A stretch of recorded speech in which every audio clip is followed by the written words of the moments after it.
महाराष्ट्र में विशेष करके मुंबई, ठाणे, यहाँ से गुजरातियों को निकाल दो और राजस्थानियों को निकाल दो तो तुम्हारे यहाँ कोई पैसे बचेगा ही नहीं।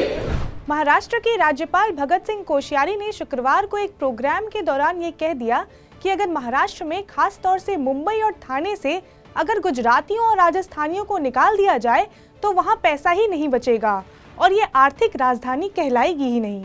कभी कभी मैं यहाँ लोगों से कहता हूँ महाराष्ट्र में कि भाई महाराष्ट्र में विशेष करके मुंबई, ठाणे, यहाँ से गुजरातियों को निकाल दो और राजस्थानियों को निकाल दो तो तुम्हारे यहाँ कोई पैसे बचेगा ही नहीं। ये राजधानी जो है जो कहलाती है आर्थिक राजधानी कहलाएगी नहीं। बस फिर क्या था, राज्यपाल के बयान के बाद तो महाराष्ट्र की सियासत गरमानी ही थी। तो शिवसेना, कांग्रेस, एमएनएस, एनसीपी से लेकर बीजेपी तक ने राज्यपाल के इस बयान की कड़ी निंदा की है। महाराष्ट्र के पूर्व मुख्यमंत्री और शिवसेना प्रमुख उद्धव ठाकरे ने तो ये तक कह दिया कि भगत सिंह कोश्यारी ने भले ही महाराष्ट्र की संस्कृती देखी हो, लेकिन उन्हें अब कोल्हापुरी जोड़ा भी दिखाना होगा। सगळ्यात चांगल्या गोष्टीचा फायदा असतील म्हणजे महाराष्ट्राचा काही ही रेखा पण कोल्हापूरचा जोड़ा नहीं देखा। उद्धव ठाकरे यहाँ नहीं रुके, उन्होंने आगे कहा कि वो राज्यपाल के पद का अनादर नहीं करना चाहते हैं। वे राष्ट्रपति के राजदूत हैं और ये सम्मान का पद है। हालांकि उस कुर्सी का सम्मान उन्हें बनाए रखना चाहिए, मगर उन्होंने वो सम्मान बनाए नहीं रखा है। अब महाराष्ट्र की बात हो और संजय राउत कुछ ना बोले, ऐसा हुआ है भला?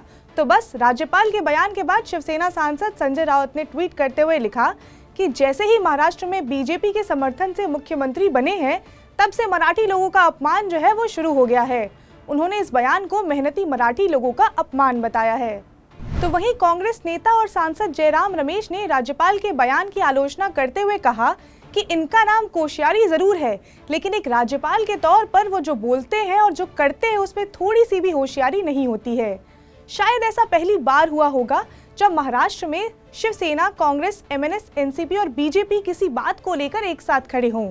बीजेपी नेताओं ने भी राज्यपाल के इस बयान को गलत बताया है। महाराष्ट्र के उप मुख्यमंत्री देवेंद्र फडणवीस ने कहा कि महाराष्ट्र के निर्माण में मराठियों का योगदान सभी वर्गों में सबसे ज्यादा है। माननीय राज्यपालजींच्या विधानाशी आम्ही सहमत नहीं। तो वहीं महाराष्ट्र के मुख्यमंत्री एकनाथ शिंदे ने भी राज्यपाल के बयान से सहमति नहीं जताई। उन्होंने कहा कि मराठी लोगों के योगदान को नकारा नहीं जा सकता है। मुंबई देश की आर्थिक राजधानी सिर्फ मराठियों की मेहनत की वजह से ही बनी है। इतना गर्मा गर्मी के बाद तो राज्यपाल साहब का बयान आना ही था। तो बस उन्होंने अपनी सफाई में कहा कि उन्हें एक बार फिर से मिस इंटरप्रेट किया गया है। उन्होंने कहा कि एक समुदाय की सराहना करना कभी दूसरे का अपमान करना नहीं होता है। उनका मराठियों को कम आंकने का कोई इरादा नहीं था। उन्होंने कहा कि वो गुजराती और राजस्थानी मंडलों के व्यापार में किए गए योगदान के बारे में बात कर रहे थे। और अगर बात करें मराठी लोगों की तो उनकी मेहनत किसी से नहीं छुपी है। तभी तो आज महाराष्ट्र में ही नहीं बल्कि भारत और पूरी दुनिया में मराठी अपना झंडा फहरा रहे हैं। इसीलिए मराठी लोगों के योगदान को कम आंकने का सवाल तो उठता ही नहीं है। तो अभी के लिए बस इतना ही। अगर आपको ये वीडियो पसंद आई हो तो लाइक करें, शेयर करें और सब्सक्राइब करें अनकट को।